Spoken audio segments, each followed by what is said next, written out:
Hello students, आज के इस वीडियो में हम एज से रिलेटेड जो प्रॉब्लम पूछी जाती है एग्ज़ाम में उनके बारे में हम बात करने वाले हैं। एज यानी आयु से संबंधित जो प्रश्न पूछे जाते हैं, हम जानेंगे कि कैसे हम इन क्वेश्चंस को आसान तरीके से और जल्दी से सॉल्व कर सकते हैं, ठीक है, ताकि कम से कम समय में हम अपनी एग्ज़ाम अटेम्प्ट कर पाएँ, ठीक है। तो आज के इस वीडियो में मैंने कुछ जो प्रॉब्लम्स ली हैं उनको हम रेशो मेथड से सॉल्व करने की कोशिश करेंगे और सीखेंगे कि कैसे हम रेशो एंड प्रोपोर्शन का कॉन्सेप्ट लगा करके बहुत ही आसानी से बहुत ही कम टाइम में एज की जो क्वेश्चंस पूछे जाते हैं वो सॉल्व कर सकते हैं, ठीक है। इसमें मैं आपको दो पार्ट प्रोवाइड करूँगा, जिसमें आज जो फर्स्ट पार्ट मैं बना रहा हूँ, ठीक है, इस फर्स्ट पार्ट में मैंने 5 से 6 प्रॉब्लम डिस्कस की हैं और उसके साथ ही जो सेकंड पार्ट में बनाऊँगा उसमें भी मैं कुछ प्रॉब्लम डिस्कस करूँगा और देखेंगे कि हम अलग अलग कौन कौन सी वैरायटी की प्रॉब्लम जो है पूछी जाती हैं और कैसे हम आसानी से उनको सॉल्व कर सकते हैं, ठीक है। चलिए, तो इस वीडियो में हम आगे बढ़ते हैं और जानते हैं कि आज का पहला क्वेश्चन क्या है। चलिए, हमारी स्क्रीन पर पहला क्वेश्चन है, ठीक है, और ये क्वेश्चन हमसे कह रहा है कि Sachin is younger than Rahul by 4 years if their ages are in the respective ratio of 7:9, how old is Sachin. तो यहाँ पर आपसे पूछा गया है कि अगर सचिन जो है राहुल से 4 साल छोटा है और उनकी जो एजेस का रेशो है वो 7:9 है, तो आपको सचिन की एज बतानी है कि सचिन की एज कितनी है। देखिए, हम इसको बेसिक मेथड से भी सॉल्व कर सकते हैं और रेशो मेथड से भी सॉल्व कर सकते हैं। तो पहले हम जानेंगे कि इसको बेसिक मेथड से सॉल्व कैसे करते हैं। तो बेसिक मेथड से सॉल्व करने के लिए हमने मान लिया कि भाई राहुल जो है उसकी एज x ईयर्स है, तो सचिन की जो एज हुई वो कितनी हुई, x-4 ईयर्स हो गई। क्यों? क्योंकि सचिन जो है राहुल से 4 ईयर्स छोटा है, तो x-4 ईयर्स हो गई। बस अब जो क्वेश्चन में दिया हुआ है कि उनका जो रेशो बन रहा है वो कितना बन रहा है, 7:9 बन रहा है। तो x-4 रेशो x की वैल्यू हम इक्वेट करेंगे 7:9 से और अब इस इक्वेशन को सॉल्व कर लेंगे तो हमारे पास में जो इक्वेशन बनेगी 9x - 36 = 7x। ये कैसे आई, 9 का मल्टीप्लाई हुआ x-4 में, वहीं 7 में मल्टीप्लाई हुआ x का, ठीक है। तो ये रेशो का एक बहुत ही बेसिक कॉन्सेप्ट है जो कि आपको आता ही होगा, ठीक है। उसके बाद में x की वैल्यू जो है हमारी यहाँ से क्या निकल कर आई, 18। तो x हमने किसकी वैल्यू मानी थी, राहुल की मानी थी, ठीक है। तो सचिन की जो एज होगी वो क्या होगी, 4 साल कम कर लीजिए तो 14 ईयर्स जो है इसका आंसर आ जाएगा, ठीक है। देखिए, अगर आपने रेशो एंड प्रोपोर्शन के मेरे वीडियोस नहीं देखे हैं, आपको रेशो एंड प्रोपोर्शन नहीं आता है, तो आप एक बार रेशो एंड प्रोपोर्शन वाले मेरे वीडियो देख लीजिए। उसमें मैंने आपको 4 वीडियो प्रोवाइड किए हैं जिसमें मैंने कोशिश की है कि लगभग सभी तरह की प्रॉब्लम्स जो पूछी जाती हैं वो उसमें कवर हो सके, ठीक है।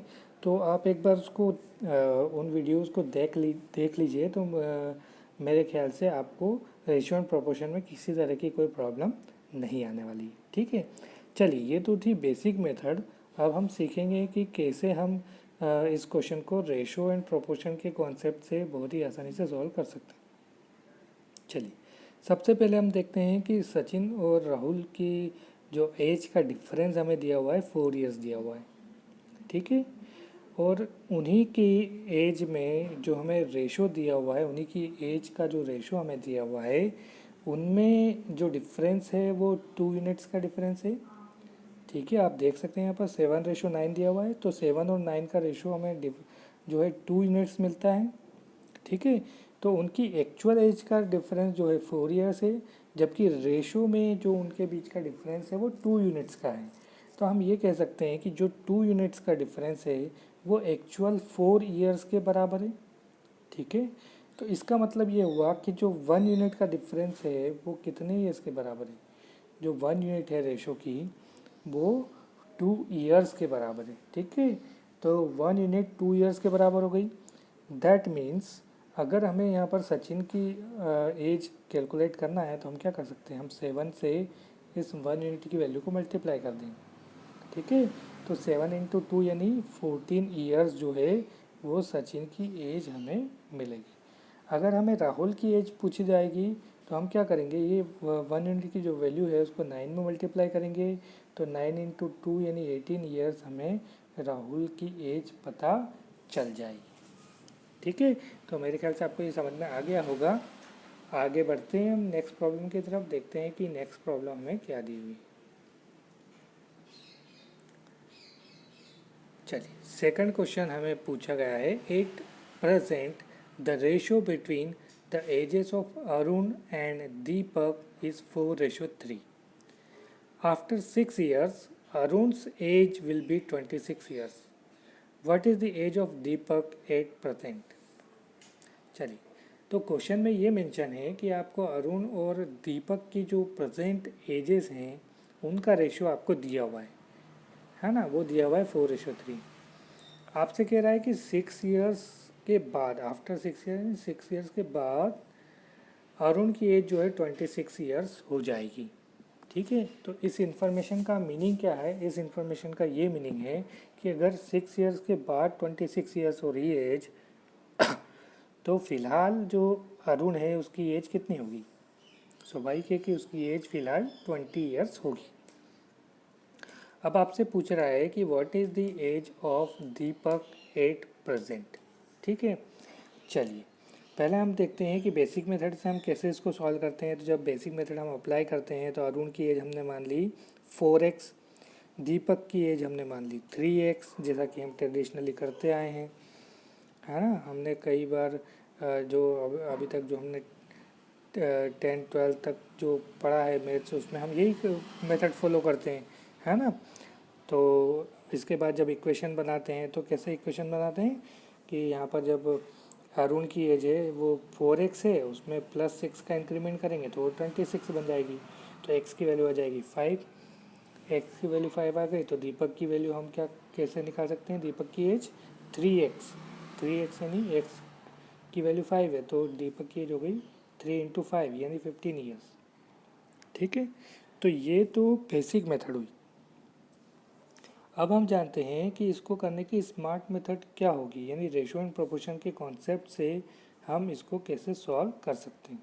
देखिए, ए और डी का रेशियो हमें दिया गया है, जिसमें ए की एज के बारे में कहा गया है कि 6 साल बाद ये 26 ईयर्स हो जाएगी। कि तो जैसा कि मैंने आपको बताया कि फ़िलहाल ए की जो एज होगी वो कितनी दी हुई है, 20 ईयर्स दी हुई है। ठीक है, ये इन्फॉर्मेशन बहुत मीनिंगफुल है। क्यों, देखिए जब भी प्रेजेंट एज के बारे में बात की जाएगी तो उसको हम प्रेजेंट एज के रेशो से ही रिलेट करेंगे। ठीक है, जब +6 ईयर्स की बात होगी तो इसको हम प्रेजेंट एज के रेशो से रिलेट नहीं कर सकते। इसको हमेशा हमें अगर रिलेट करना है तो +6 ईयर्स के जो रेशो दिए रहेंगे अगर, तो उसी से हम उसको रिलेट कर पाएंगे। ठीक है, मेरे ख्याल से आपको ये समझ में आया होगा। अगर नहीं समझ में आया तो नेक्स्ट जो प्रॉब्लम होगी उसमें बेहतर तरीके से आपको समझ में आ जाएगा। आगे और भी कुछ प्रॉब्लम्स हम करेंगे जिसमें आपको समझ में आएगा कि जब प्रेजेंट एजेस दी हुई रहती हैं तो हम प्रेजेंट एज के रेशो का ही कैसे यूज़ करते हैं, और अगर बिफोर वाली या आफ्टर वाली जो एजेस दी रहती हैं तो उस केस में हम उन्हीं रेशो का यूज़ कैसे करते हैं। ठीक है, तो ये आगे हम सीखेंगे। चलिए आगे बढ़ते हैं। इसमें आगे अगर हम देखें तो जो रेशो है हमें 4:3 दिया हुआ है। ठीक है, तो यहाँ से अगर हम देखें तो हमें इन्फॉर्मेशन किसके बारे में दी हुई है, हमें इन्फॉर्मेशन दी हुई है अरुण के बारे में, कि अरुण की जो प्रेजेंट एज है वो 20 ईयर्स है। तो अरुण की जो प्रेजेंट एज का जो रेशो दिया हुआ है, जो यूनिट्स हमें दी हुई हैं वो कितनी दी हुई है, 4 यूनिट्स दी हुई हैं। ठीक है, तो इसका मतलब ये हुआ कि जो 4 यूनिट्स है वो 20 ईयर्स के बराबर हैं। इसका मतलब एक यूनिट कितने ईयर्स के बराबर हो गई, 5 ईयर्स के बराबर हो गई। अब आपसे प्रेजेंट एज चाहे अरुण की पूछी जाए चाहे दीपक की पूछी जाए, आप किसी की भी बता सकते हैं। अरुण की तो खैर दी हुई है आपको, आप दीपक की बता सकते हैं। कैसे बता सकते हैं, उसका जो रेशो है वो कितना है, 3 रेशो है। ठीक है, तो 5 ईयर्स के अकॉर्डिंग जो 3 रेशो का जब मल्टीप्लाई करेंगे इसमें तो दीपक की एज कितनी आ जाएगी 5 इंटू 3 यानी 15 ईयर्स। ठीक है, तो मेरे ख्याल से आपको ये समझ में आ गया हो। ठीक है, चलिए आगे बढ़ते हैं अगले क्वेश्चन की तरफ। अगला क्वेश्चन है present ages of X and Y are in the ratio 5:6 respectively. ठीक है, अब प्रेजेंट एज का रेशियो दिया हुआ है हमें 5 और 6। ठीक है, 5:6। 7 ईयर्स हेंस, हेंस का मतलब है 7 ईयर्स के बाद। ठीक है, 7 years hence this ratio will become 6:7 respectively. ठीक है, तो 7 सालों के बाद में ये जो रेशियो बनेगा ये 6:7 हो जाएगा। What is X present age in years, तो हमें पूछा गया है कि एक्स की प्रेजेंट एज कितने ईयर्स हैं। ठीक है, चलिए अगर हम इसको बेसिक मेथड से सॉल्व करेंगे तो हम रेशो को क्या मानेंगे 5x और 6x एज मान लेंगे x और y के लिए। फिर इक्वेशन बनाएंगे कि 7 ईयर्स के बाद में जो x की वैल्यू होगी। ठीक है, जो कैपिटल x है हमारा, कैपिटल x और स्मॉल x में आप कंफ्यूज मत होइएगा। स्मॉल x हमने वेरिएबल लिया है जबकि कैपिटल x एक कोई पर्सन है जिसकी एज हमें पूछी गई है। ठीक है, तो जो यहाँ पर 7 ईयर्स के बाद की बात है तो 5x + 7 हो जाएगा, ऐसे ही 6x + 7 हो जाएगा और इन दोनों का रेशो किसके इक्वल है 6:7 के इक्वल है। ठीक है, तो 5x + 7 और 6x + 7 का रेशो 6:7 के बराबर है। बस अब आपको इसको सॉल्व कर लेना है तो x की वैल्यू आपको मिल जाएगी 7 और फाइनली आपका जो कैपिटल एक्स है यानी जो जिस पर्सन की एज पूछी गई थी वो कितनी मिलेगी आपको 35 ईयर्स। कैसे मिलेगी, क्योंकि एक्स की वैल्यू 7 आई है और आपका जो एक्स कैपिटल एक्स है उसकी एज कितनी है 5x है ना, इसलिए जो एज आएगी वो 35 ईयर्स आएगी। चलिए ये तो बेसिक मेथड थी। अब सीखते हैं हम कि कैसे हम इसको स्मार्ट तरीके से सॉल्व करेंगे, कैसे हम इसको रेशियो एंड प्रोपोर्शन की मेथड से सॉल्व करेंगे। ठीक है, चलिए देखते हैं। सबसे पहले तो x/y हमने लिख लिया, x/y हमें दिया हुआ है 5:6। ठीक है, और x + 7 और y + 7 यानी 7 ईयर्स के बाद वाला जो रेशियो हमें दिया हुआ है 6:7, ये दोनों हमने लिख लिए। अब देखिए यहाँ का अगर हम देखें तो x से x + 7 यानी 7 ईयर्स का इंक्रीमेंट हो रहा है। y में देखिए y और y + 7 यानी 7 ईयर्स का इंक्रीमेंट हो रहा है। दोनों ही यूनिट्स में हमें 7 ईयर्स का इंक्रीमेंट देखने को मिल रहा है। अब अगर हम ध्यान से देखें तो यहाँ पर देखिए ये रेशो जो है 5 से 6 हो गया है और दूसरी तरफ ये रेशो जो है 6 से 7 हो गया है। दैट मीन्स कि 1 यूनिट का इंक्रीमेंट हमें दोनों तरफ देखने को मिल रहा है। ठीक है, तो इसका मतलब क्या हुआ कि जो ये 1 यूनिट है, ये जो 1 यूनिट है ये किसके इक्वल हो गई, ये 7 ईयर्स के इंक्रीमेंट के बराबर हो गई है। ठीक है, जो 1 यूनिट है वो 7 ईयर्स के इंक्रीमेंट के बराबर हो गई। ठीक है, मेरे ख्याल से इतना आपको समझ में आया होगा। अब इसका हम यूज़ कैसे करेंगे, देखिए जब 1 यूनिट 7 ईयर्स के बराबर है और आपको वैल्यू किसकी निकालनी है, आपको x की एज फाइंड करना है और प्रेजेंट एज फाइंड करना है। तो x की जो प्रेजेंट एज है वो कितने यूनिट्स हैं 5 यूनिट्स हैं। तो बस आपको 1 यूनिट आपको पता है 5 यूनिट की वैल्यू पता करनी है। आपको क्या करना है 7 × 5 कितनी आएगी 35 ईयर्स। अगर आपको यहाँ पर y की एज पूछी जाती है तो आप क्या करते हैं 6 में मल्टीप्लाई करते हैं 5 से। ठीक है, 6 में मल्टीप्लाई करते हैं 7 से, माफ़ कीजिएगा। ठीक है, 1 यूनिट की वैल्यू क्या है 7 है। ठीक है, तो यहाँ पर जो एज आती है वो कितनी आ जाती है 42 ईयर्स आ जाती है। ठीक है, अब देखिए x + 7, अगर आपसे 7 ईयर्स के बाद अगर एज पूछी जाती है कि 7 ईयर्स के बाद में x की एज क्या होगी, तो आपको क्या करना था इस रेशियो में बस 1 यूनिट की जो वैल्यू है उसको पुट कर देना था, यानी 6 × 7, तो ये कितनी आ जाती है 42 ईयर्स। अगर आपकी y की वैल्यू पूछी जा रही, y की एज क्या होगी 7 ईयर्स के बाद, तो आप क्या कर सकते थे, यहाँ 7 में आप पुट करते तो 7 इंटू 7 यानी कि 49 ईयर्स आपको y की एज मिलती 7 ईयर्स के बाद। ठीक है, तो मेरे ख्याल से आपको समझ में आया होगा कि कैसे हम आसानी से रेशो मेथड की मदद से माइंड में ही इन क्वेश्चंस को सॉल्व कर सकते हैं। अब ये इतना जो मैंने लिख कर के आपको बताया है, जब आप क्वेश्चन खुद से एक दो बार कर लेंगे तो उसके बाद में आपको कुछ भी लिखने की ज़रूरत नहीं पड़ेगी। क्वेश्चन देखते ही आपको समझ में आ जाएगा और आप माइंड में ही इसको क्वेश्चन को सॉल्व कर सकते हैं। ठीक है, चलिए आगे बढ़ते हैं हमारे नेक्स्ट क्वेश्चन की तरफ। हमारा नेक्स्ट क्वेश्चन है 6 years ago the ratio of the ages of Kunal and Sagar was 6:5। ठीक है, अब यहाँ एगो वाली बात हुई है, दैट मीन्स 6 साल पहले की बात ये कर रहा है।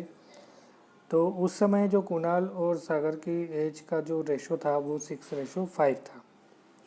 4 years हैंस, चलिए अब दोनों चीज़ें दी गई हैं यहाँ पर, है ना, पहले की बात की गई है और अब 4 years हैंस यानी 4 सालों के बाद की बात की गई है। ठीक है, तो 4 years hence the ratio of their ages will be 11:10।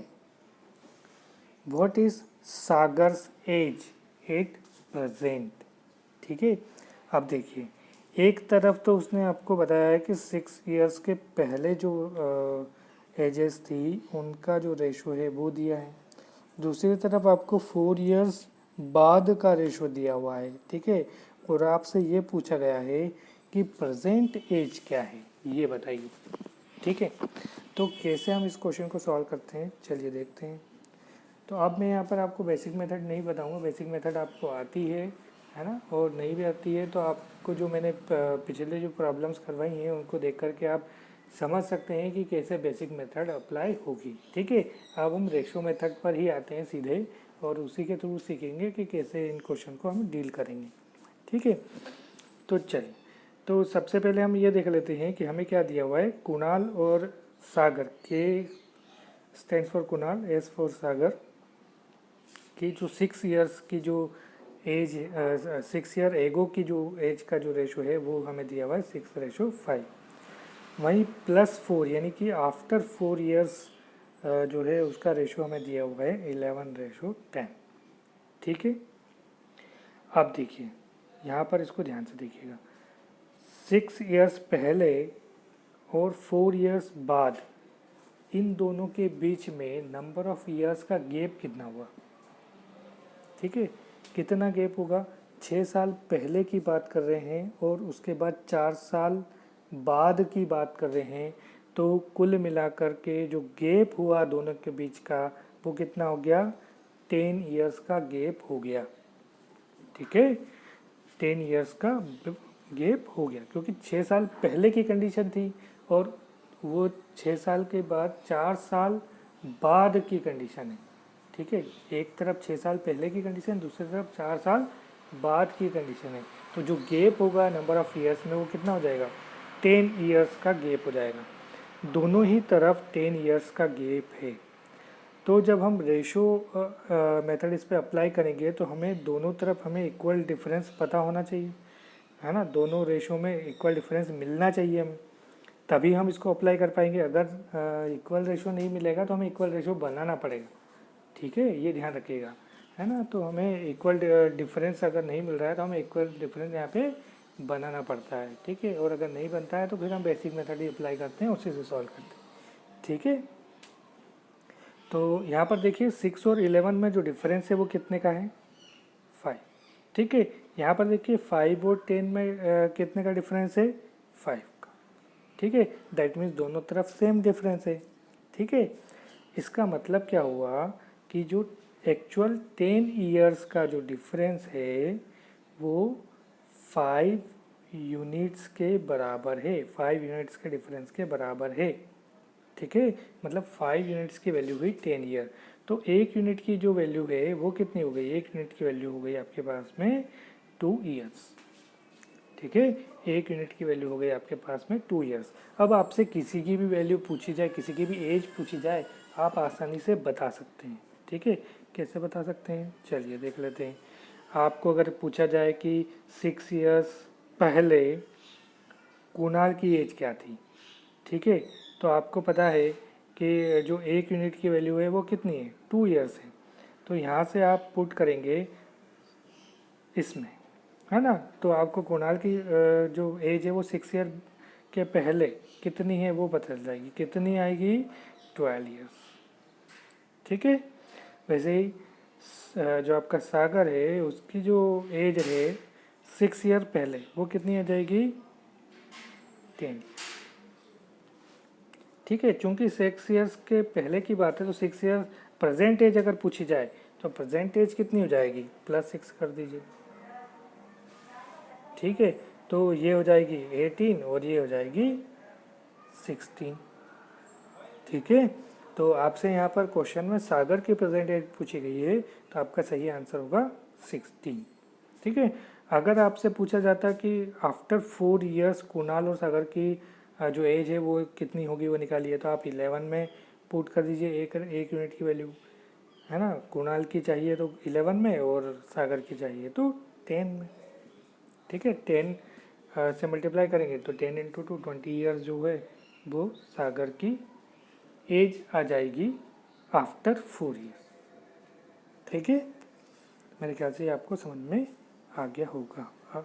ठीक है, देख लीजिए यहाँ पर 5 यूनिट्स 10 ईयर्स के इक्वल है, 1 यूनिट 2 ईयर्स के इक्वल है।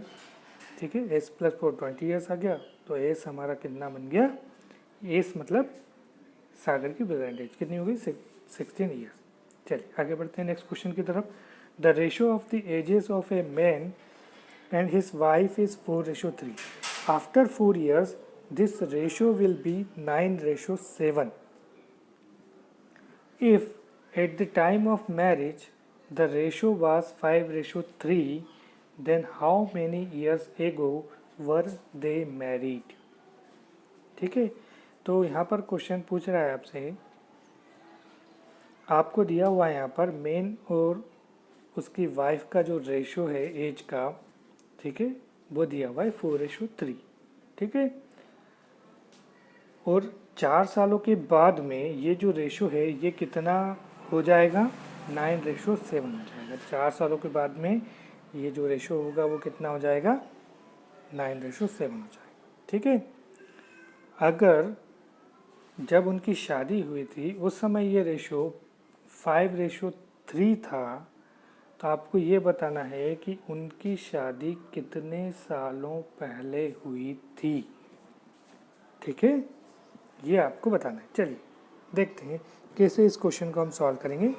रेशो मेथड ही यूज़ करेंगे, बेसिक मेथड यूज़ नहीं करेंगे, हम डायरेक्ट रेशो मेथड अप्लाई कर देंगे। ठीक है, तो मैन और उसकी वाइफ, ठीक है, दोनों का प्रेजेंट जो रेशो है वो कितना दिया हुआ है आपको, 4:3 दिया हुआ है। आफ्टर 4 ईयर्स का जो रेशो हमें दिया हुआ है वो 9:7 दिया हुआ है। ठीक है, अब देखिए आगे की जो चीज़ है जो हमने 8:6 9:7 लिखा हुआ है वो क्यों लिखा हुआ है मैं बताता हूँ आपको। देखिए यहाँ पर जो इंक्रीमेंट है वो 4 ईयर्स का है, वाइफ की जो एज है उसमें भी जो इंक्रीमेंट है वो भी 4 ईयर्स का है। ठीक है, दैट मीन्स जो हमारा रेशो है उसमें भी जो इंक्रीमेंट है वो सेम आना चाहिए। ठीक है, उसका भी जो रेशो में जो इंक्रीमेंट है वो भी सेम आना चाहिए ना। तो यहाँ पर देखिए 4 से 9 कितना हुआ, +5 हो रहा है। ठीक है, 3 to 7 तो +5 होता नहीं है, यहाँ पर क्या हो रहा है, +4 हो रहा है। दैट मीन्स यहाँ पर इक्वल इंक्रीमेंट नहीं है। ठीक है, इक्वल इंक्रीमेंट नहीं है तो हम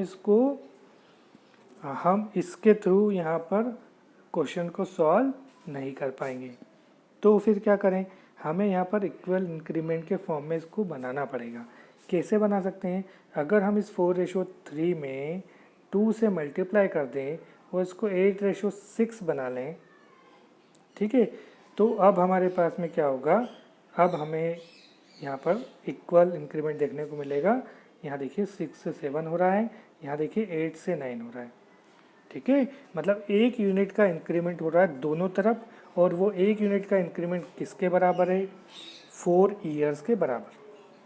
ठीक है। तो 1 यूनिट का जो इंक्रीमेंट है वो 4 ईयर्स के बराबर है, ठीक है, 4 ईयर्स के, ठीक है। तो अब आपको जो भी एज वगैरह निकालनी है वो आप आसानी से यहाँ पर निकाल सकते हैं, ठीक है। लेकिन आपसे यहाँ पर डायरेक्ट एज नहीं पूछी गई है, आपसे ये पूछा गया है कि at the time of marriage जो रेशो था वो 5:3 था। तो आपसे ये पूछा गया है कि मैरिज कितने सालों के पहले हुई है, ठीक है। तो आगे बढ़ते हैं इस क्वेश्चन पर। हम ये देखते हैं कि जो मैरिज है वो कितने सालों के पहले हुई थी। तो हम क्या करते हैं, जो प्रेजेंट में हमारा रेशो है उसको हम लेके चल रहे हैं, ठीक है। तो हमारा प्रेजेंट में रेशो दिया हुआ है 4:3, ठीक है। लेकिन हम इसको नहीं लेंगे, क्यों? क्योंकि हमें जो इक्वल इंक्रीमेंट जो हमें देखने को मिला है वो 8:6 से देखने को मिला है। तो अब उसी को हमें यूज़ करना है। अब हमें 4:3 को यूज़ नहीं करना है। तो 8:6 से हम देखते हैं कि यहाँ पर कितना गैप हमें मिल रहा है। तो ध्यान से देखिए इसको। तो यहाँ पर देखिए 5 to 8 3 यूनिट का गैप है, यहाँ 3 to 6 यानी 3 यूनिट का गैप है। तो कुल मिलाकर हमारे पास में 3 यूनिट का गैप है, ठीक है। तो जब मैरिज हुई थी उनका जो रेशो था वो 5:3 था, ठीक है। तो उसके कंपैरिजन में जो प्रेजेंट एज है उसका रेशो 8:6 हो जा रहा है। तो जो 3 यूनिट है वो कितने ईयर्स के बराबर होगी? देखो 1 यूनिट 4 ईयर्स के बराबर है, 4 ईयर्स के बराबर है। 3 यूनिट कितने के बराबर होगी? 12 ईयर्स के बराबर होगी, ठीक है। तो इस तरह से आपने यहाँ पता कर लिया कि 12 ईयर्स बिफोर उनकी जो एज थी उसका रेशो क्या था? 5:3 था, ठीक है। तो आई होप ये आपको समझ में आ गया होगा, ठीक है। नेक्स्ट क्वेश्चन की तरफ बढ़ते हैं। हमारा नेक्स्ट क्वेश्चन क्या कह रहा है? नेक्स्ट क्वेश्चन कह रहा है कि the ratio between the present ages of A and B is 5:3। अब आपको प्रेजेंट एज का रेशो दिया है ए और बी की 5:3। The ratio between age 4 years ago and B's age 4 year hence, ठीक है। अब आपको जो रेशो दिया हुआ है, एक तरफ तो बोल दिया उसने 4 years पहले और दूसरी तरफ बोल दिया 4 years बाद। क्या दिया हुआ है? 1:1। What is the ratio between age 4 year hence and B's age 4 years ago। तो अब आपको रेशो बताना है ए की एज का रेशो 4 साल बाद, जबकि बी की एज जो होना चाहिए वो 4 साल पहले की होना चाहिए। ये रेशो आपको बताना है। चलिए कैसे इसको सॉल्व करेंगे? सबसे पहले तो हमने रेशो लिख लिया, ठीक है। तो रेशो हम देख रहे हैं कि ए और बी का रेशो हमें दिया हुआ है प्रेजेंट रेशो 5:3। ए का 4 साल पहले और बी का 4 साल बाद, इनका रेशो हमें दिया हुआ है 1:1, ठीक है। इनका रेशो हमें क्या दिया हुआ है? 1:1 दिया हुआ है, ठीक है। अब हमें क्या करना है? हमें ये देखना है कि यहाँ पर जो दोनों का डिफरेंस है ये सेम तो है, लेकिन एक तरफ पॉजिटिव है और दूसरी तरफ क्या है? निगेटिव है, ठीक है। देखिए ये 4 साल पहले वाली कंडीशन है और ये 4 साल बाद वाली कंडीशन है। तो इनका जो रेशो का डिफरेंस है वो भी ऐसा ही मेंटेन होना चाहिए, ठीक है। यहाँ पर जो ए वाला जो रेशो है, तो ए वाला जो नीचे वाला रेशो है वो छोटा होना चाहिए, जबकि जो बी वाला जो रेशो है वो क्या होना चाहिए? इस बी वाले रेशो से बड़ा होना चाहिए, ठीक है। और वो भी सेम यूनिट में। सेम यूनिट में क्यों? क्योंकि यहाँ पर आप देखिए ए से जो A-4 का जो नंबर ऑफ़ ईयर्स का गैप है वो कितना है? 4 ईयर्स का है। वैसे ही बी से B+4 में नंबर ऑफ़ ईयर्स का गैप कितना है? 4 का है ना। चाहे पहले का हो चाहे बाद का हो, लेकिन 4 ईयर्स का गैप है। इसका मतलब ये हुआ कि जो रेशो में गैप होना चाहिए वो भी सेम यूनिट का होना चाहिए, ठीक है। तो एक तरफ तो हमें जो गैप है उसमें क्या रखना पड़ेगा? जो नीचे वाला रेशो है हमारा, एक तरफ कम और दूसरी तरफ सेम नंबर ऑफ़ यूनिट से दूसरी तरफ ज़्यादा रखना होगा। ठीक है, तो चलिए देखते हैं इसको हम कैसे सॉल्व कर सकते हैं।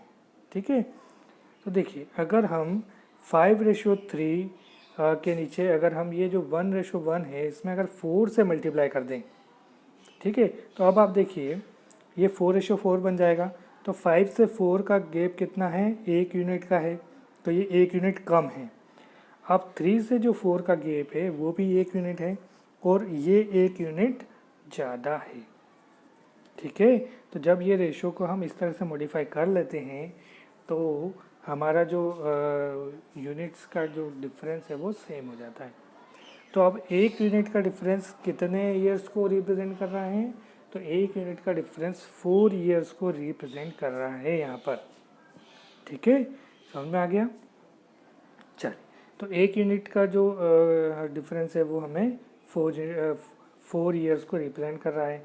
तो जो ए की एज हुई, ए की एज कितनी हुई, ए की एज हो जाएगी यहाँ पर, उसका रेशो कितना है 5 है ना, इसको थोड़ी मॉडिफाई किया हमने। तो 4 × 5 मतलब 20 ईयर्स। बी की प्रेजेंट की एज कितनी हो जाएगी 4 × 3 यानी कि 12 ईयर्स। ठीक है, A+4 सॉरी 12 ईयर्स। ठीक है, A+4। तो यहाँ पर देखिए जब 1 यूनिट की वैल्यू 4 ईयर्स है, ठीक है, तो ए की वैल्यू कितनी हो जाएगी 20 ईयर्स हो जाएगी 5 रेशो की वजह से। बी की जो एज होगी वो कितनी हो जाएगी 12 ईयर्स हो जाएगी 3 जो है उसकी वजह से। ठीक है, तो A+4 की जो एज होगी वो कितनी हो जाएगी, ठीक है, मतलब 4 साल बाद। तो ए के 4 साल बाद कितनी हो जाएगी 24, बी की